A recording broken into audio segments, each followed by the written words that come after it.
Did you see the stylish? Welcome to the Young IPA podcast. First one back for the year. I'm excited to be here. I'm James. This is Pete. G'day everyone, back in the saddle, really pumped. Oh, that's great. It is the 16th of January. This is episode 141. That's climbing all the time. And we got a big show. We've got Caroline Di Russo. She is going to be talking to us about her article in the Spectator Australia, Caroline being a Spectator Australia writer and also on Sky News a lot. And we've also got the IPA's new social media influencer, as I definitely now know he likes to be called, Loves and it. solely as it. Luca Rossi, who was the star of the What I Wasn't Told videos. Hopefully everyone's seen that by now. It's been seen about 500,000 times. It's like both of them together have been seen 500,000 times. Most successful videos the IPA's ever done. So we're going to be talking to Luca about what attracted him to the project, what it's now like being a social media influencer, and his tips for Pete and I as we go towards our own stardom. Carve out a little niche for ourselves. Yeah, he was pretty good on that. He had a lot of stuff for us to go on with. We've also got a quiz. We've got all this stuff coming up. Pete, anything you're looking forward to in the show? There's two things I'm looking forward to, James. The first is that we've got a couple of really solid heroes. Yep. Right? Really good, solid heroes to start the Yes. year off with. Secondly, I love this little bit of stubble that you've got going on here. I'm not sold on Bolt has become a man over the holidays, and he has, Let's calm down with that one. and he has got a bit of stubble on his face. No, see, I'm not sold on it because I was staying with my parents over the weekend at this beach house, and I left my damn razor down there. So the stubble has just been as a product of necessity until they get back. But yeah, all right, thank you. I like it, mate. You look very rugged. Thank you. That's definitely the personality that I want to put out there and am putting out there. Anyway, we should start the show with the topic that, like, it's one of those topics that everything that could possibly be said about this topic has already been said. It's the Australian bushfires, obviously terrible tragedy all across the nation, but it's now getting to the point of like everyone's got their own take on it. Everyone's talking about Australian climate policy and stuff like that. Is there anything you want to say about it, Pete? Well, no. Look, it's obviously a huge reaction to it, the good, Yep. the bad, and the ugly. We've seen all sorts of stuff like that, which we'll talk more about with Caroline later on. But what's interesting to me, James, is obviously the policy response. Morrison announced on the weekend that he's going to, and I'll read out this quote, we're going to continue to evolve our policy in this area to reduce emissions even further, and we're going to do it without a carbon tax, without putting up electricity prices, and without shutting down traditional industries. Suzanne Harter from the Australian Conservation Foundation. What exactly does that mean, by the way? Like, we're going to reduce our emissions, but we're not going to do anything. It was pretty vague, and there wasn't like a huge amount of detail in it. Yeah. But I think. Look, what Suzanne Harter said was, she said, what I saw was the Prime Minister avoiding the issue of emission reductions by focusing on adaptation and resilience, and that's the core of the debate. Yeah. At the centre of all the vitriol and all the carry on and all that is: do we decarbonise or do we adapt to any changes that might come our way as a result of this? Yeah, the idea that like, we shouldn't focus focus on adaptation or resilience. It's like, well, we're going to need to. Yeah. Because the world is warming and we're going to need to adapt and be resilient to it. Yeah, well, exactly right. And it's not even just that. It's like the resilience and adaptation is a vastly better way of dealing with anything that might happen from climate change than decarbonising the whole economy. Yeah. And then, there's going to be all these calls, as there has been, calls to stop mining coal and stop exporting coal. But as I've been saying on this podcast for a number of months, let's say, 1.2 billion. I'm sorry, you are getting old. Yeah, but I'm not sure if I was making this point at the start. Anyway, 1.2 billion people without electricity is a bigger crisis than climate change will ever be. Yeah, that's mine. So like, with the idea of freaking out about Australia's emissions, like, I want to cut emissions. Don't get me wrong, cutting emissions is a good thing. Australia contributes 1.3% of man's contributions to CO2 in global emissions. Like, I'm sorry, but like, that's not a whole lot. And to say that like it's solely the Morrison government's climate policy that's led to these bushfires, it's simply not true, especially with the amount that China is emitting. Like, it's 1.2% of global CO2. Especially as it elected in May. Yeah, exactly. And the idea that we need to redo climate change policy, like, we just need to stop exporting coal, we need to do everything like that. Like, this is not the time to redo entire policies when everyone's blood's up and everyone wants to fix a crisis. Like, this is how we get the Patriot Act in the US, because everyone goes, okay, it's a crisis, we need to do all these things, and then suddenly, like, civil liberties don't exist for people at airports for like years. I know I'm being hyperbolic, but you see what I mean. Yeah.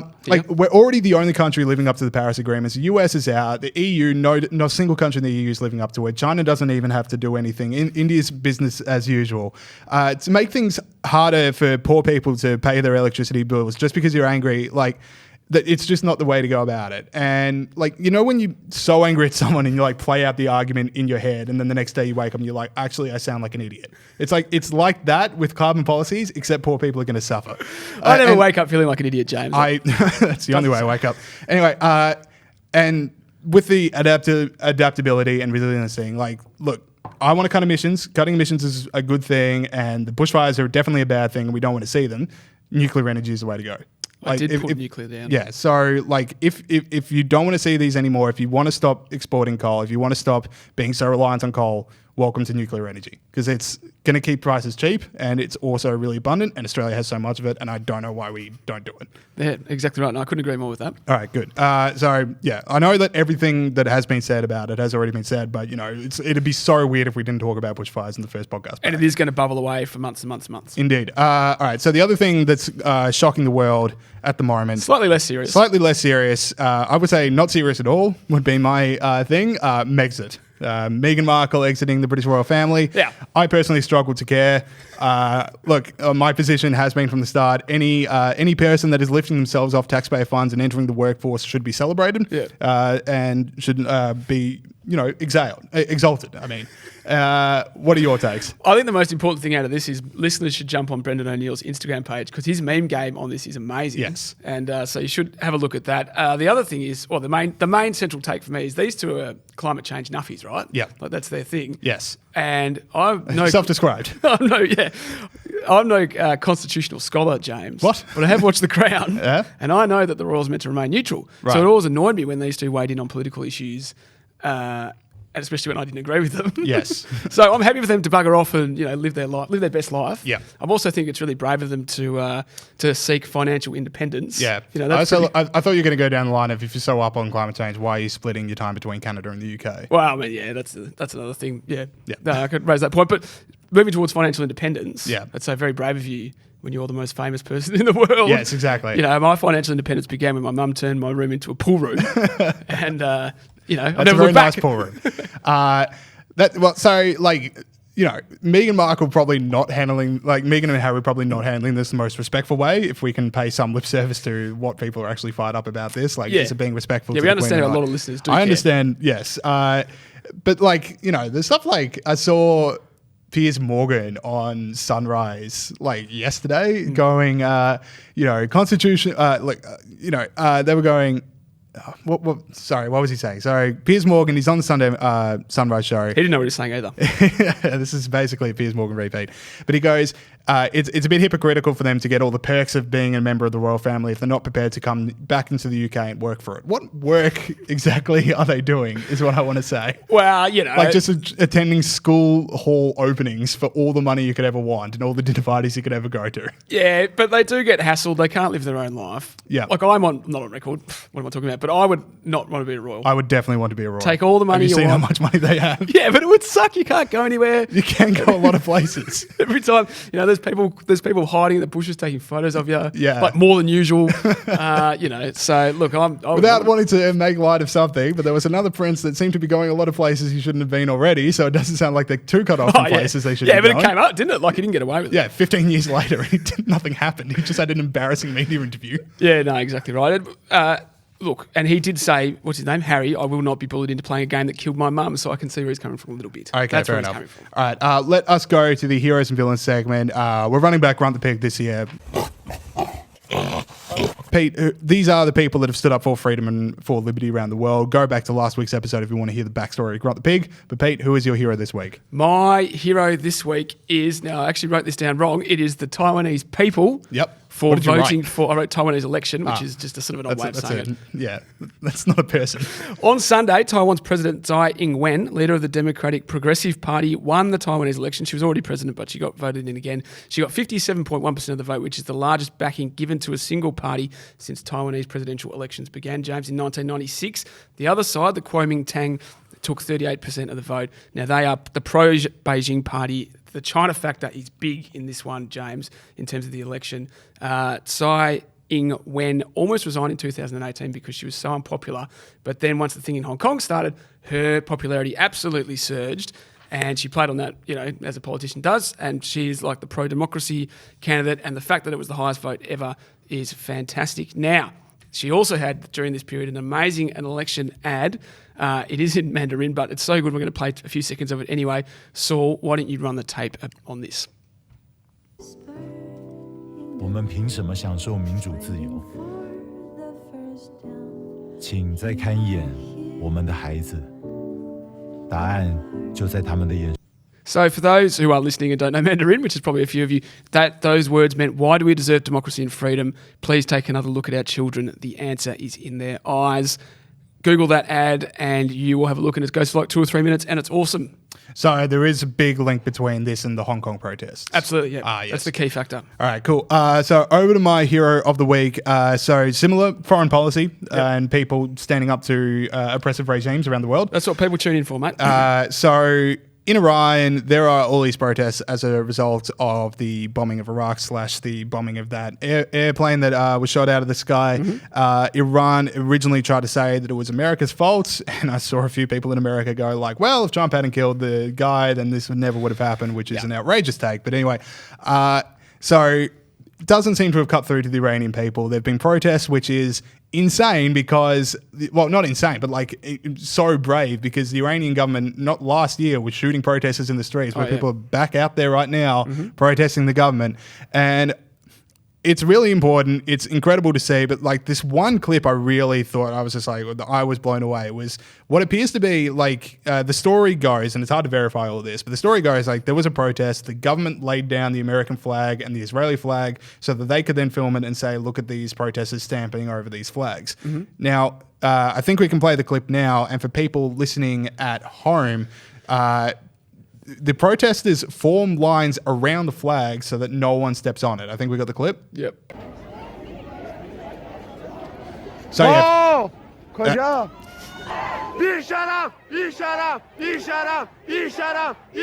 So for people that couldn't see, the booing was a result of someone walking across the American flag. So not only are people going out of their way to avoid stepping on the American flag, stepping on the Israeli flag, they're actively booing people that are doing that. And you just think like the stuff that we get told about what the Middle East's views are on the US and on Israel, to then see that, you just go, this is something completely new. Exactly right. And as you can see, apparently those people walking across the flag were regime people. Right. So they paid, just trying to get people. Trying to get it started. Yeah, it's just like, we just need the first person to take the cannonball into the pool and then everyone will be in there. Exactly right. But so very strong start for the Iranians. They won it last year and they're back. Indeed. All right, let's go over to the villain segment. So, Pete, who was your villain of the week? So, James, I've got an admission to make. Okay. I forgot to do the notes for my villain. All right, let me help Pete out. So, Pete's villain this week. Oh, you've actually got the image. Pete's villain this week was PETA. So, Pete, take it from here. Mate, this guy... My villain this week might be PETA, but I'll stick to my original I one. like to whinge about Bolt, but every now and then he just does something like this. Congratulations, James. My villain is PETA, what's that stand for? People for the ethical treatment of animals. Yeah, it's 2 for 2. 2 for 2. So, do you want me to do the show? You could just go sit in the corner with a juice box. I would absolutely love that. No, so they put out a tweet on National Milk Day, which was this week, and it said dairy products are gross. It's up on the screen for those watching. And in that tweet, in that image, it included yogurt, sour cream, cheese, butter, and cream cheese. PETA, those items are not gross. You can talk how you want about the, treatment of animals and all that stuff. Those things are not gross, and you are not going to win by trying to claim that sour cream is gross. The other part is, if we can get the image back up here, like not only are they denigrating this good name of 5 products, or 4 good products and then yogurt, but like all of them are in like their state of unrefrigerated disarray. Like the butter is melting, the cheese is stinky, the sour cream is overrunning.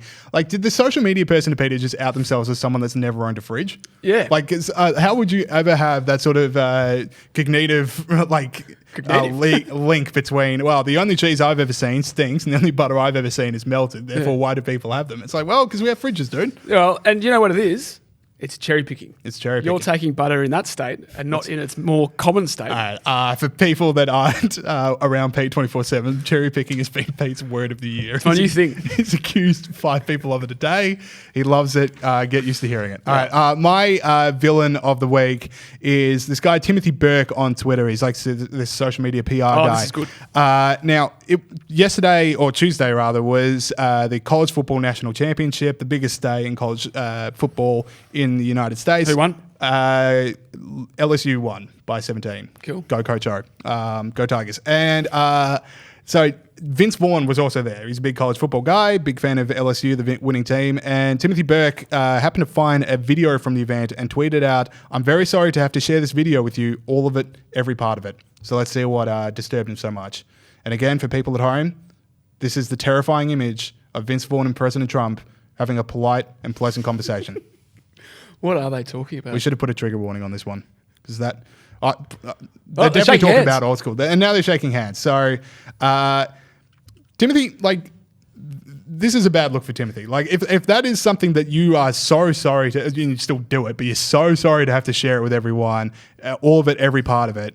Like, what's the alternative? Like, it's like the idea that every form of communication should just either be nodding or outright screaming at the other person. Like, that is the only form of communication you can have. Oh, exactly right. It's like Alan and George Bush last year. What is it with football games and putting up these situations? And uniting common enemies. But anyway, like, if you want Trump, this is how you get Trump. Yeah. If this is the world that you want to put forward to people, is like, how can we possibly have two people having a polite conversation? One of them's the president. No one's going to vote for you ever. Exactly right. And the other thing about this is we need to get Vince Vaughn on the program because he's a conservative. Libertarian. But yes, we do need to do that. All right. Now let us go to support of Rand Paul. Let's go to our interview with Caroline Di Russo. Okay, we now welcome on to the show for the first time Caroline Di Russo, Sky News contributor, Spectator Australia contributor. Caroline, welcome to the show.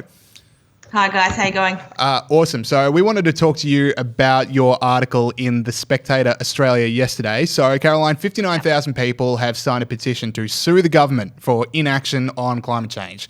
Now, as a commercial litigator, someone with familiarity with the law, is it going to work?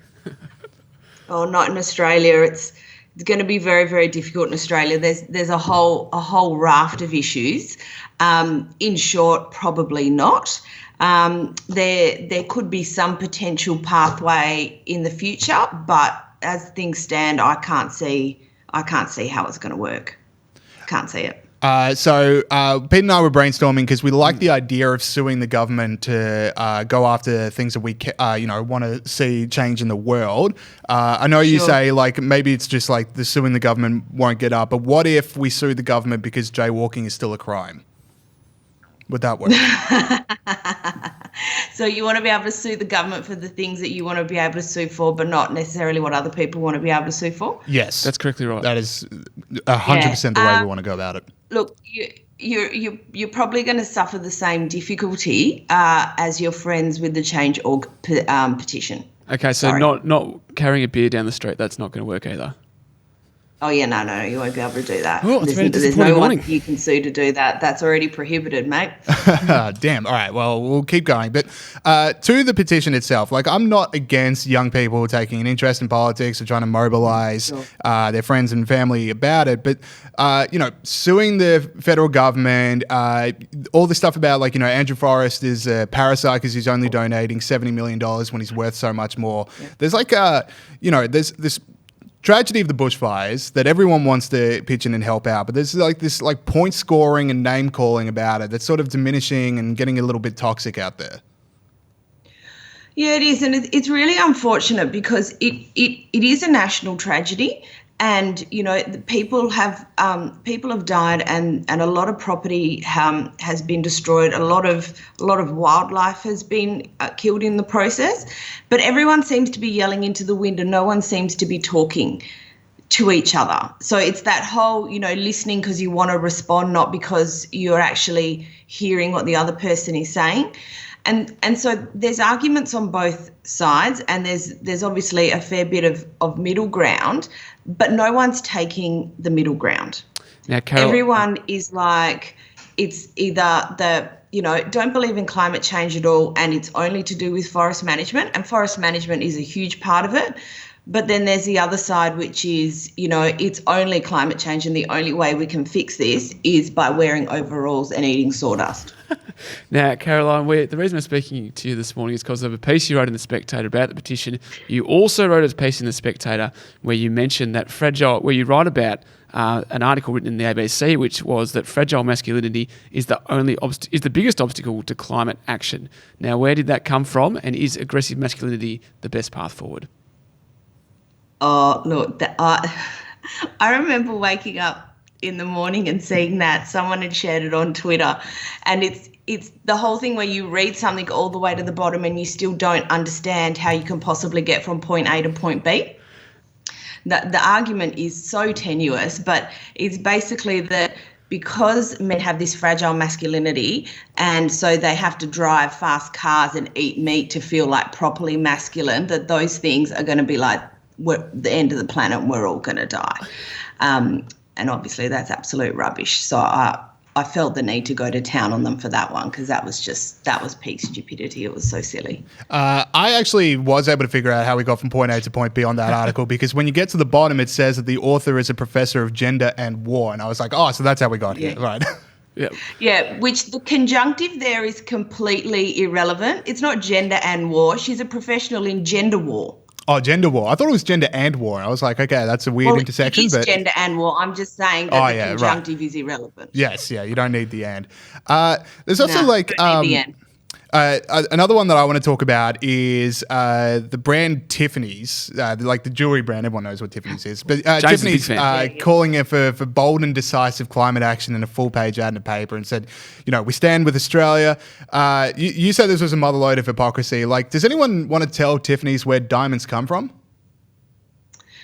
Yeah, and then, correct, they're mined, precious metals are mined. There is no mining process on the planet that is carbon neutral or if mining in general wasn't an issue, why do we have so much regulation around it? Why there's so much need for environmental approvals? Okay, I know coal mining is the great evil at the moment, but every type of mining has really strict environmental approvals around it because none of it really is none of it's carbon neutral. So for Tiffany's to come out and say, climate change is an issue when their entire business is founded upon mining of some sort of mineral or gemstone or otherwise, was just so completely hypocritical. I actually was shocked, and I don't know who in their PR department, like, does someone not tap someone on the shoulder and just go, maybe we should think about this a little harder before we go and put out a statement like that? Yeah, it's like all the money that you spend putting out like this full page ad where the only point seems to be to increase a company's PR. Like, you didn't want to donate that to the bushfires and just, not mention it? Maybe that would be the really decent, non-self-indulgent thing to do. All right, another one that you've mentioned, Caroline, is Siemens, who announced during this week that they would not bow to pressure and would make good on its contract with Adani. Now, you said that activists who complained about this should be given participation ribbons. How come? You've had a good look through my Twitter this week. That's right. Look. There's a contract on foot, okay? Contracts need to be performed. Once you sign a contract, one party's saying they'll do one thing, and another party's saying we're going to pay you to do that thing. You can't just go, oh, I don't feel like it anymore because I want to save the planet and feelings and whatnot. So, look, the activists got really antsy about that this week. And look, the participation ribbon thing is just, a hark back to their own kind of principles where, points for effort. You're not going to win this one, but thanks for trying. We had one more question for you. Now, you are a commercial litigator by trade. Now, we know that lawyers are notorious lefties. How do your colleagues take your red-hot freedom takes on Twitter and the Spectator and now the Young RPA podcast on a regular basis? Well, I have the luxury of being a consultant, so I really get to work with who I want to work with. I'm not really employed as such anymore. I do cop a little bit. Of stick, but you'd be surprised how many people actually agree with you, and they just tell you that very quietly. They're just not particularly public about it. That's exactly right. We find that all the time, actually. And we had a chat with Dave Rubin last year, and he said he encourages more people to speak up because when you do, you're always surprised by how many people agree with you. Now, we have got one more question for you, Caroline. We did speak earlier in the show about Megxit. Do you have any take on that? What's your opinion there? Oh, look, I have no particular difficulty if Harry and Meghan want to not be senior royals and don't want the duties of being senior royals. That's fine. But then you don't get the perks of being a senior royal. You don't get to ride on the coattails. You don't get to, trademark Sussex Royal.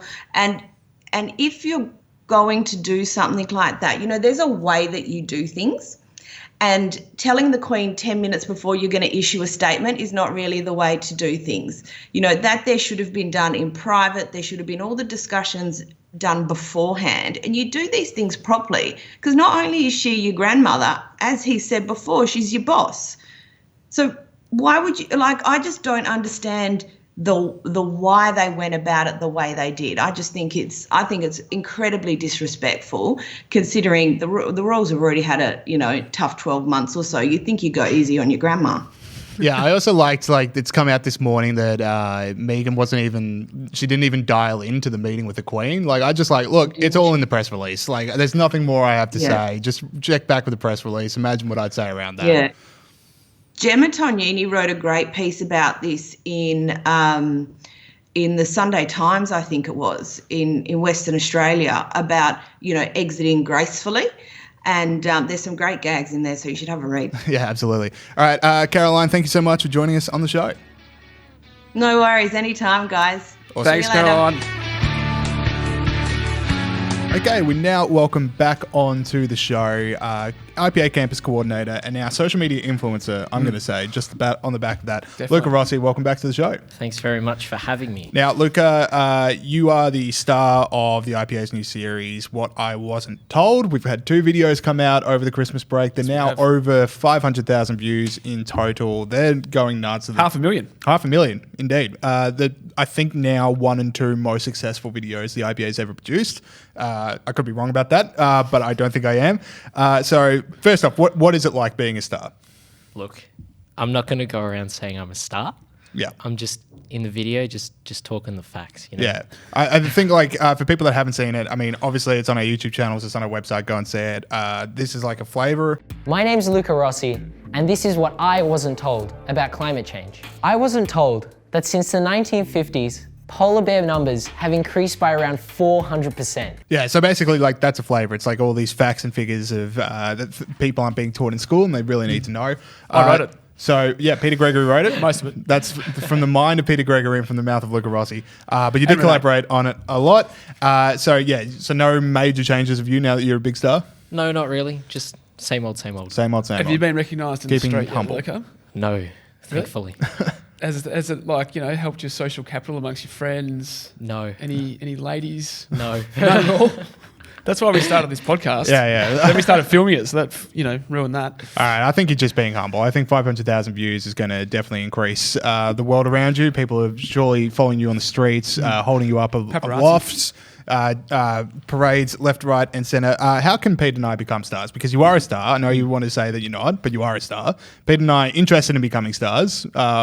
What advice would you have for us? Seriously. Well, Be very specific. Be very, I'm very going to write this down. All right. What you do first is you stand in front of the camera exactly 2 meters away from. See, that's our what problem. You do. Yeah, that's our problem. We've been going the 1 meter away. Exactly, you're doing the 1 meter away. Nah, look, it's just if you just say what the truth is, people kind of respond. That's about the it. Truth. The truth. All right, I'll write that down. That is an innovative way. I'm not saying you spell haven't truth? been saying the truth. All right, I'll look that up later. All right, but Luca, what I wasn't told about Donald Trump, what I wasn't told about climate change, what attracted you to these projects initially? Just the idea of putting facts out there, really, just in a sort of accessible format, rather than scrolling through articles and stuff. It's like, well, it's compiled now. Here it is in kind of short form. Check it out. Yep. Very cool. Now, you've come on the podcast before, Yes, and you've given us your backstory a little bit, but a few people might be listening for the first time, so why don't you tell us a little shortened version of your backstory, how you came to be a Liberty warrior person. Social media influencer. Influencer. Liberty We're not warrior. going there. Yeah. We're not going there. No, so it was just my parents joined the IPA, and they were like, hey, you should check it out. And then turns out there was a Generation Liberty arm, and joined that, and then just kind of talk to people, kind of get involved, and then slowly, Just, yeah. Yeah, but expanding it away from the IPA and Generation Liberty, like just basically like where did the ideas of freedom, like why are they so that was all family because they're immigrants, and immigrants generally have a because they come from a place that's not as free. Coming to a place like Australia, which is free, is just you need to protect that, and they understand because they've lived through what it's like not to be free, or their parents have. Being free is just that much more important, and when it comes to defending that, it's the most important thing out there. Now, last time you were on, you told us a story about how someone who supported Donald Trump was screamed at in one of your university classes. Have you shown that person what I wasn't told about Donald Trump? I can't say I've gone around looking for that person to show the video. You probably could be able to find them. You just need to keep yelling out Donald Trump, and eventually, just go to every arts lecture. Yeah, it's like a sonar signal. You just keep yelling Donald Trump, and eventually it'll bounce back onto you, and then you'll be all right. That's where they are. Maybe we'll try it out. We'll try it out. All right. Now, Pete, I understand you've been... So, Luca, you haven't been checking the comments too much on the videos, but I know Pete has, so we're just going to run through some of the feedback and we'll just discuss it. It's all good. There's a lot of comments, and they are... I wouldn't say they're all good, but they're overwhelmingly positive. There's the odd one in there. I want to run through a few of them with you and see what you reckon. No peeking, Luca. Now, from PP312... whoever that is. And 311 PPs got there before him. That's exactly right. Who would have thought that? Slow off the mark. Now, wasn't Luca Rossi, this is what he said, or she, wasn't Luca Rossi killed in The Godfather? Now, were you killed in The Godfather? Were you killed in The Godfather? No, that's Luca Brasi. That's the one. I was thinking. Oh, really? Yeah, that's a different one. He sleeps with the fishes. Yeah, that's the line. Luca Brasi sleeps with the fishes. Is that the one? Oh, yeah. Trust me. I've seen this movie more than once. Okay. Yeah, no, it is. Have you seen it? I've seen parts of it. I actually found it a bit boring because it was just, a bit slow movie. But I didn't. I'm going to stop you right there. Thank you. Well, I wasn't talking about The Godfather. That's what the next one could be. So, PP312, get your facts straight, mate, because no, it wasn't Luca. Walter Webb, Greta needs to go on a date with that kid. Preferably not. Hey, look, you can find love in mysterious circumstances sometimes. You're not open to that? Sometimes a bit of attention can be good for people that are listening and not watching, the naked fear in Luca's eyes, the mere prospect of going on a date with Greta Thunberg. Because we've got Greta here, so no, just kidding. So we'll get her out of here. D Realist wrote, this kid, now this is probably the best one, this kid is bang on target to be our Prime Minister. Oh, no. Do you have political aspirations, Luca? Oh, no, I am not getting involved in that rat race. I hate to tell you this, Luca. Your videos have been seen 500,000 times. So that's a no for political aspirations. That is a definite no. Really? Yeah. What are your aspirations, Luca? I feel like we should have had this chat already, but... What are my aspirations? At this stage, finish university. Be a social media influencer. No. Yeah. Get my degree. Go into the workforce somehow. I'm going to keep saying this. I enjoy how much it makes you uncomfortable. So he's just got basic goals like finish uni. All right. Now, I'm another thing about this process that Pete alluded to before was that Pete is the scriptwriter extraordinaire. One of the scriptwriter extraordinaires. Theodora. Renee, Theodora, a lot of John people Roscombe. at the IPA. John Roscombe put some input in as well. No, Luca put some input in as well. Yeah, that's true. But Luca and I now have the singular pleasure that is working very closely with Peter Gregory. So I thought we should compare notes. So I'll start off with an easy one. What's your least favourite thing about Pete? Oh, no, that's... Because it took me a while. That's going to be a hard one. Yeah, it's hard to whittle down the list. Pretty difficult. Oh, I've got a least top favourite 200. thing about Peter. To get it down to one, that's beyond me. No, Pete is absolute joy to work with. But what is it? What was it like working with Peter? You put me on the spot. Yeah, I don't know if I can pick. All right, I'll throw it around. Peter, what was it like working with Luca? Working with Luca was great. Yeah. The only That's not thing what you told me. I didn't Before realise. he walked in. That's weird. The only thing I didn't realise about Luca was that it actually takes about an hour and a half to get here. Oh, and I'd yeah. bring him in to do like 1 minute changes, and then that's all right. He loved it. We're paying him. By See you, the way, dude. so, we are paying Luca, just in case anyone was wondering. All right. Last thing we got for you. So I'm not a member of the What I Wasn't Told team. Like I'm not privy to the conversations you're having, but I thought it would be good. So I don't know what's coming. Like I know we got a fair few more down the line that are going to come out. So stick around. But I Work don't has know. started on the next one. Oof. Now that's a An spicy outline has meatball. been written. News has broken.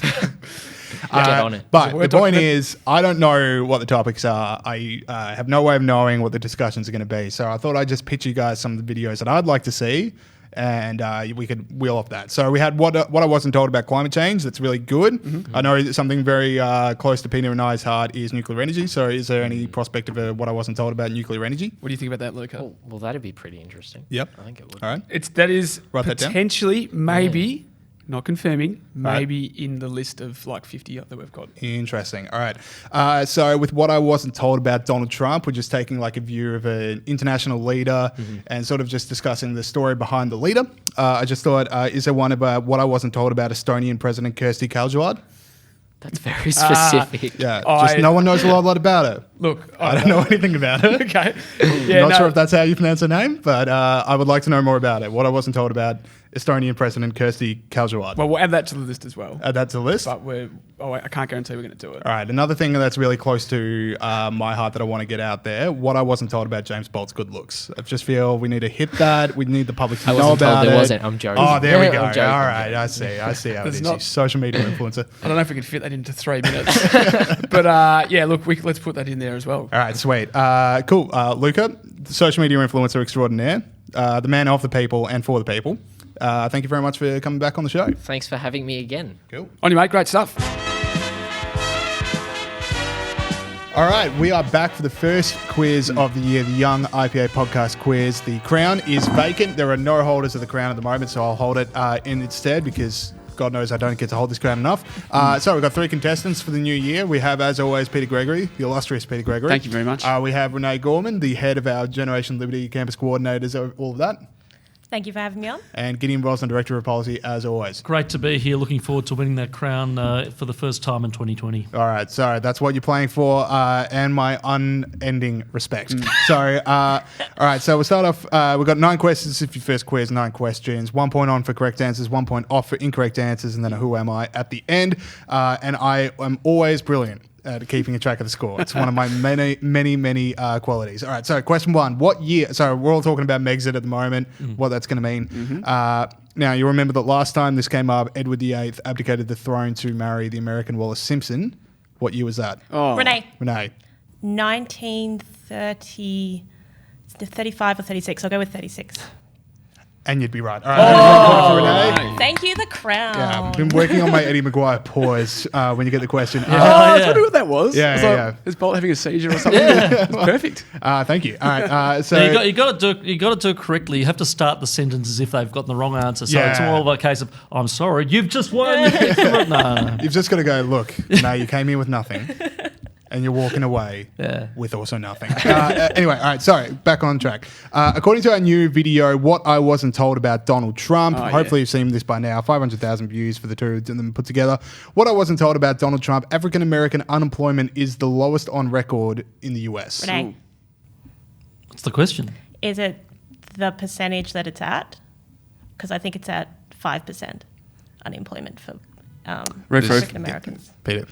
Renee raises a good point. In the video, we say 5.5, but it has been You produced updated the damn since then. video. This is so unfair. It has been updated since then, and at one point it got down to 5.4. Okay, well, I said according Thank to the you new for video, Professor so Gregory. 5.5%. The question was, what percentage is it at? All right, so switching over to the other video, What I Wasn't Told About Climate Change. How much percentage-wise have polar bear numbers increased since the 1950s? Renee. 300%.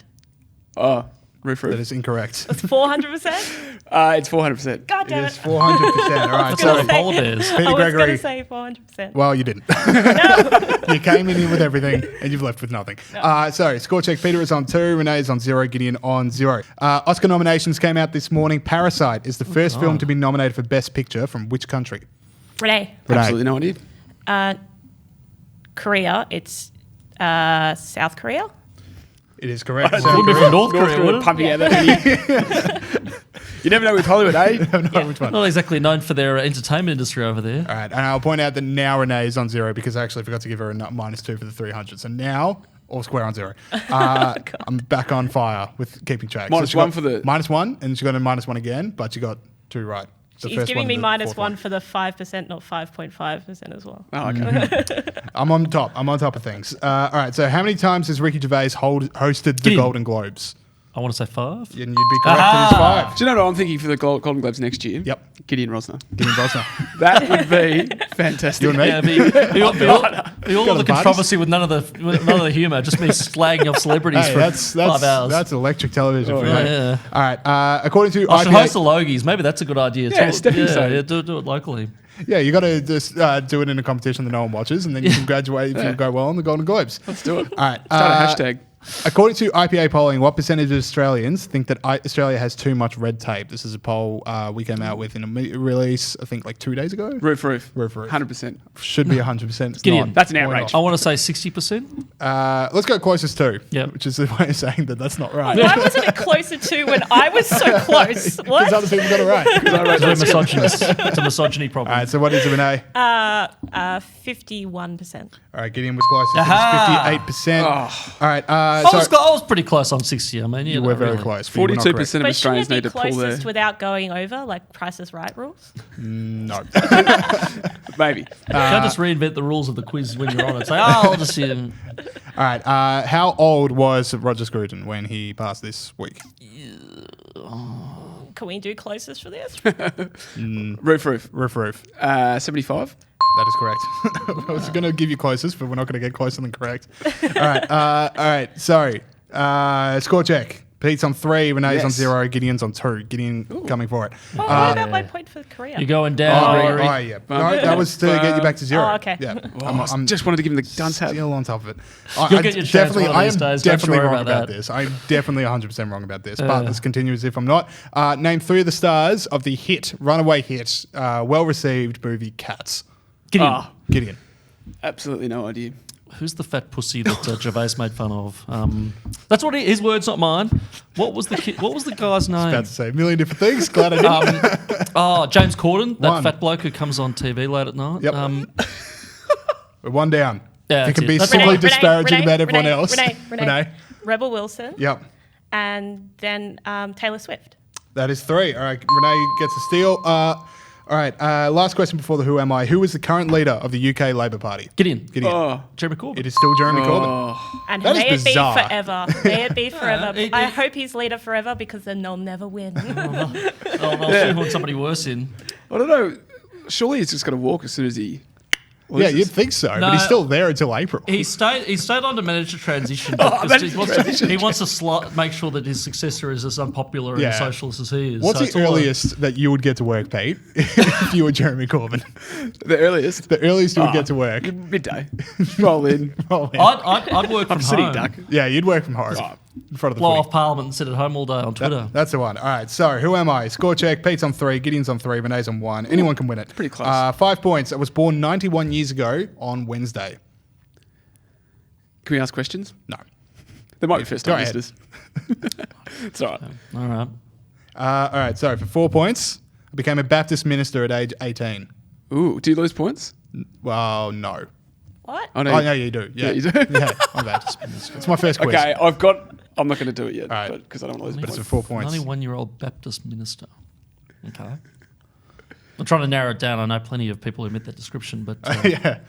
Half your contact list. You're trying to figure out which one it is. All right, so 3 points. My first major moment of activism came at the Montgomery bus boycott in 1955. Gideon. Martin Luther King. That is correct. Gideon's got it. First quiz of the year. Gideon is champion. He's celebrating. He's now wearing the crown. Great coronation. Looks good on him. Give us Martin Luther King's speech. Oh, no. That would be cultural appropriation. Absolutely not. That's Definitely not doing that. We're a sensitive podcast. All right, cool. We got more show for you coming up after this. Cool. All right, we now are going to run through some stories that made us laugh this week, Pete. How does it feel to not get the win at the start of the year? Gideon's pretty good. Renee's pretty good. I was happy just to compete and hopefully get him next week. It's a loser talk. That is pure. Well, the losing players at the grand final giving the saddest press conference of their lives just happy to be here. Well, what do you want from me, mate? Like, fire up. Just a bit of life, bit of energy. Come on. Yeah, okay. Well, I'll win next week. There it is. I promise. There it is. I'll game the system in your favour. No, Cool. I won't. That's not legally blinding. All right, so let us fly through some stories that made us laugh this week. Pete, why don't you start us off? Well, yeah, I did want to raise something with you because I know that you are a big fan of this woman, Marianne Williamson. Correct. Has pulled out of the Democratic presidential nominee race. Yes, this is not something that made me laugh this week. This is something that made me very sad. We should have put this in the serious part of I the show. swear she's already withdrawn. Am I wrong? She sounds like, in my head, she's already withdrawn. At one point, well, look, it She was happened polling this week. 0 for a while. I think we talked about it when she was polling 0. Yeah. Anyway, this is the woman who said to Trump, I'm going to harness love for political purposes. I will meet you on that field and, sir, love will win. Yep. It did not win. Well, not yet. Her polling never got above single digits. Maybe someone's going to co-opt that policy. James, How do you feel? Look, I weep for the memes that we never got to see, but I cheer for the ones we did. We saw a lot. We saw a lot of memes. It was a good run while it lasted. We'll always have those special moments, but we now need to move on. And the Democratic Party, they're not losing any of the comedic stakes. There's now been 3 days of debate on whether or not Bernie Sanders told Elizabeth Warren a woman will never be president, which is 100% the message the Democrats want to be putting out there of just like, yep, this is where we're at. Yeah. This is where we're at. That is extraordinary. I didn't realise that. Yeah. No, look, I mean, we had some good memes for you then. We did have some good memes while they were there, so let's just be thankful for the good times. I got another one here. So this ad is reported on Wednesday on one of the great websites, Reason. In New Jersey, there's this organization called VapeFactsNJ.com, which is also the Partnership for a Drug-Free New Jersey Incorporated. Like, it's basically this think tank that's working very closely with the government to just freak out about the nanny state. Anyway, this ad says, vaping is as safe as skydiving without a parachute, which is incredible. I don't think that's factually true. No, it's not, Pete. Unless you're skydiving from a meter. Taking a hit from a vape, if you're apparently, it's fine unless you're in an enclosed room for 12 hours a day vaping the whole time on black market objects. Like, that's when people die. It's not the 100% chance of death if you jump out of a plane without a parachute while skydiving. Absolutely not as safe as not smoking, but safer than smoking. So think about that. And we've spoken a lot about on this program with a lot of different people. So there you go. Well, so we thought we'd take the chance because apparently VapeFactsNJ or the Partnership for Drug-Free in New Jersey, they're just running with anything they come up with. Did you have a poster of yours that you wanted to see? I did. I spoke to Caroline about how I wanted to be able to. We should. What was the word? Petition the government about how we should be able to drink beers walking down the street. Yep. I think mine was also drinking, just to give people an idea of where this podcast is at. And there's more drinking to come in this show. So there you go. Anyway, poster, walking with a beer is like walking in the desert. Oh, actually, muck that up. Let me start that again. Walking with a beer is like walking on a landmine. You just don't know when it's going to go off. Make that think tank in New Jersey. Too bad Princess Diana's not here to spearhead that one. I've got binge drinking as safe as having information that will lead to the arrest of Hillary Clinton. That's my poster. That's what they should go with. That's what they should go with. That would definitely make a difference. All right. Now, speaking of more drinking, Pete, this one's closer to your heart. Let's talk about it. Well, I'm putting this down as a policy win for us. This is a massive policy something we've campaigned for a while. This is Yipper Impacts right here. Yeah, Impact. We interviewed Jackie Munro from Sydney who talked about the lockout laws up there. Now, patrons in Sydney, the lockout laws during the week, on Tuesday, were lifted. Patrons can enter licensed venues in the CBD and Oxford Street after 1:30 a.m. Oh, you're so hardcore, Sydney. Restrictions, just kidding. That's when Pete goes out. I love Sydney. Restrictions on serving cocktails, shots and drinks in glasses after midnight are gone, and venues with good records will have their last drinks extended by half an hour to 3:30 a.m. Don't know how you get a good record. Bottle shops across New South Wales can also stay open until midnight from Monday to Saturday. Now, the exception is King's Cross, but that will be up for review in 12 months, so don't give up on the Cross. So I was in Sydney over the weekend, and me and my brother went to go see Vampire Weekend at the Enmore Theatre. And sick flex, bro. Yeah, well, they were good. Very tame mosh pit. Surprising as it may seem. Vampire Weekend had a very tame mosh pit. Yeah, that's right. I might have been the most lively person there. Anyway, so my brother and I get out and we're on King Street, and it's like, it was like 11 o'clock at night. Nothing was open. Okay. And it was a Tuesday, but nothing was open. Well, a week later. It was pathetic. Like, we shut down Liam Gallagher halfway through his final song. That was bad. But at least my brother and I got to finish Vampire Weekend, and at least people in Melbourne got to go and complain at a bar about it to each other, and then sing the song anyway. Yeah. Me and my brother, nothing. Yeah, no, look, I understand. It's terrible, but as we know, Tuesday was a great day for Australia, great day for Sydney, great day for freedom. Was it Tuesday? That's what it said in the report. Yeah. I thought, when would I see Vampire Weekend? Definitely wasn't Tuesday. Yeah, no, but we're talking about, we've moved on from you now, James. No, I think we're still on me. Anyway, so what we've been looking for an occasion. On our 100th episode, Janet Albertson, our chairman, brought in gin for us as a present. She did. And now we're going to drink it. Okay, and we're not going to drink all of it, settle down, but...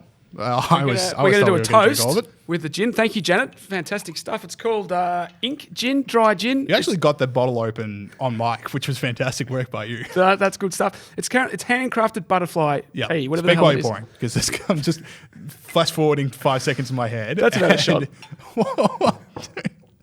That's a shot. All right, cancel my 3 o'clock. I don't know. Like, I haven't got a shot glass, so these are just going for those watching. These are going, double shots right here. The I'm going Young to sip IPA this. I'm podcast. opting out of the shot because this is insanity. The Young IPA podcast. Oh, Mug. pungent. Cheers to All you, right. Cheers James. to you, Thanks, Pete. Janet. Thanks to you, Sydney. Sydney. To freedom. To- You beauty. yeah. Oh, yeah. Get that down, yeah. All right. That's good. That's Okay. not bad. I normally have gin and tonic, but just gin this time. Yeah, no tonic. No chaser. Okay, yep, I can do this. All Jeez, right. how many segments do we have? Oh, good. Why wasn't this the last one? Anyway, I thought this would be a good last one, actually, before I took a shot.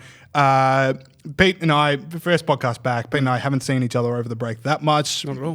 Not at all. Yep. Fair few texts, fair few memes, but no actual face-to-face. So check in with you, Pete. Yeah. What are your New Year's resolutions, and what are your thoughts for the new year? I'm very optimistic about the new year. Yep. It's going to be a Roaring great 20s. year for us. Yes, roaring 20s, great year for freedom. My particular resolution is to become Insta famous. Oh, I like it. So, Luca, your Instagram is very good. Thanks, you want to give mate. it a plug?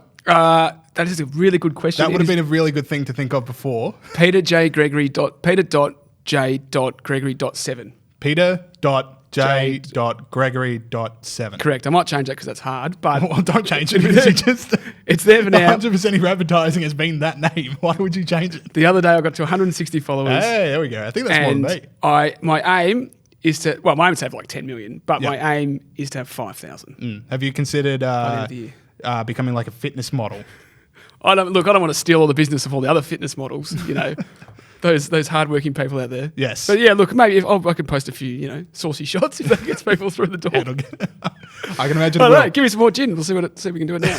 Yeah, this is just 12 o'clock. Well, my resolution was going to be drink less, and now I'm shotting gin at 12 o'clock in the afternoon. That was your resolution? Which is, I'm switching lanes now. I'm just going to go, I resolve to change absolutely nothing about myself. Okay. But every characteristic I'm just going to increase by 5%. The good ones or the bad ones or both? Both.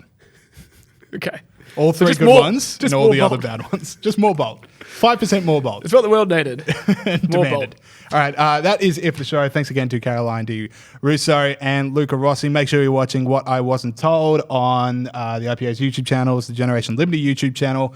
And thanks for listening to the podcast. If it's a new one, we had a whole bunch of new listeners come for the Brendan O'Neill recap the UK election.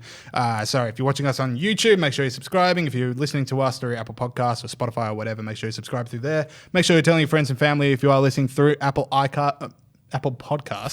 Pissed. That's what gin does to me. If you are listening through Apple Podcasts, make sure you're leaving us that 5-star review. Leave a comment for the show as well. Give me a comment on whether or not the stubble works because I hate it, but Pete loves it. So we are in two alpha male deer just locking antlers over this. Couple of alpha bulls just going at it. So I'll see you who wins. All right, see you guys next week. Thank you, Saul. Stay up.